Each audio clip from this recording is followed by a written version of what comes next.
मैं एंटासिड्स की बहुत अगेंस्ट हूँ क्योंकि एंटासिड्स आपके स्टमक एसिड को ख़त्म कर देती हैं बिल्कुल। जितने भी corn oil, canola oil, sunflower oil, cotton seed oil, ये जितने भी प्लाटम का कुकिंग ऑयल से आप ऐड देखते हैं सारे अनहेल्दी हैं। जितने भी फ्रोजन और प्रोसेस्ड फूड आइटम्स हैं, जितने भी प्रोसेस्ड रेड मीट्स हैं, घर का बना हुआ रेड मीट नहीं, सारे के सारे इन्फ्लेमेटरी हैं। डेफिनेटली अगर आपको मैदे का मसला है आपको परहेज़ की ज़रूरत है। अस्सलाम वालेकुम एवरीवन, दिस इज डॉक्टर सारा Chawla, right at your service. और आज मैं बहुत इंपॉर्टेंट मिथ को बस्ट करने वाली हूँ कि जी आपका मैदे का मसला हो गया, अल्सर हो गए, ये दवाई पकड़ लें और जो मर्जी खाएं।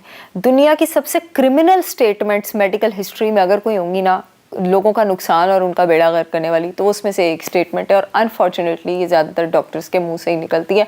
आम लोग तो जो मशवरा देते ही देते हैं, वो ये हो गया तो वो खा लो, ये जो डॉक्टर्स कह देते हैं ना अनफॉर्चुनेटली, और गैस्ट्रोएंटरोलॉजिस्ट के जी ये पकड़ें आप एंटासिड प्रोटॉन पंप इनहिबिटर, और वो नहीं कोई परहेज़ नहीं है, जो मर्जी खाएं। ये मेरे हाथ जुड़े हैं, खुदा के लिए लोगों की ज़िंदगियों के साथ खेलना बंद कर दें।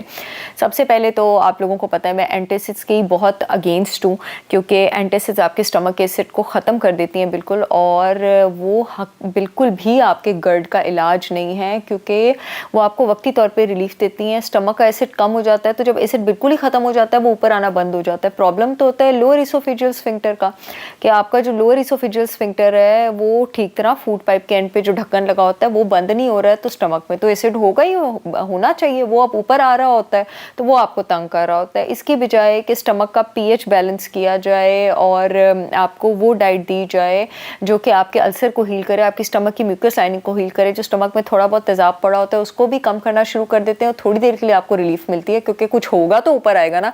उसके बाद जब कोई भी खाना आपको हजम नहीं होता है क्योंकि स्टमक में तो अब एसिड रहा नहीं होता, तो आपकी ज़िंदगी बन जाती है अजाब।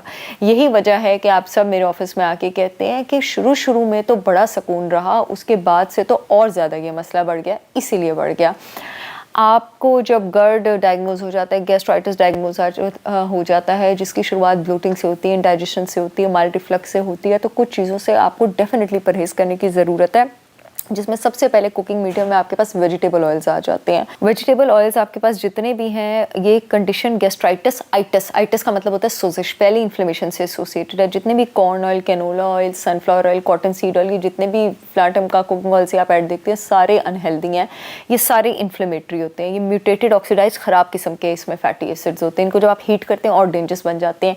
एक सोजिश वाली बॉडी में मज़ीद सोजिश वाली चीज़ डालेंगे तो क्या होगा, मसला होगा। दूसरी चीज़, सारी सोजिश वाली चीज़ें आपने अवॉइड करनी है। ये नहीं गोलियां लेके जो मर्जी खाई जाए। शुगर इस दुनिया का सबसे ज़्यादा इन्फ्लेमेटरी फूड है। जितने भी फ्रोजन और प्रोसेस्ड फूड आइटम्स हैं, जितने भी प्रोसेस्ड रेड मीट्स हैं, घर का बना हुआ रेड मीट नहीं, सारे के सारे इन्फ्लेमेटरी। एंड अनफॉर्चुनेटली आपको कुछ अरसे के लिए ग्लूटेन और एनिमल डेयरी भी छोड़ने की ज़रूरत है, बिकॉज एक जिस्म जिसमें ऑलरेडी सोजिश की टेंडेंसी है, डेयरी में भी इन्फ्लेमेटरी पोटेंशियल है, ग्लूटेन में भी इन्फ्लेमेटरी पोटेंशियल है। एक नॉर्मल बॉडी को तो शायद वो तंग ना करे, लेकिन ऐसी बॉडी को डेफिनेटली तंग करेगा, तो उस पर भी परहेज़ पे आपको जाने की ज़रूरत है।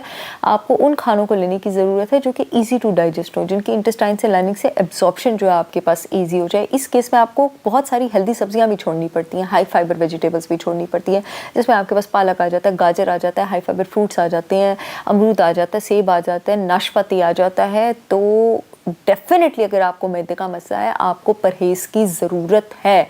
जो भी आपको ये कहता है आपको परहेज़ की ज़रूरत नहीं है, या तो उसको नॉलेज नहीं है, ठीक है, या वो आपसे जान छुड़ाना चाह रहे हैं। तीसरी इसमें कोई बात नहीं है। स्टमक एसिड बढ़ाने के लिए मैंने बताया था आप लोग 100% organic Apple cider vinegar with mother use करें। उसके 3-4 कतरे लें, खाने से पहले एक ग्लास में उसको स्ट्रॉ के साथ पिएँ।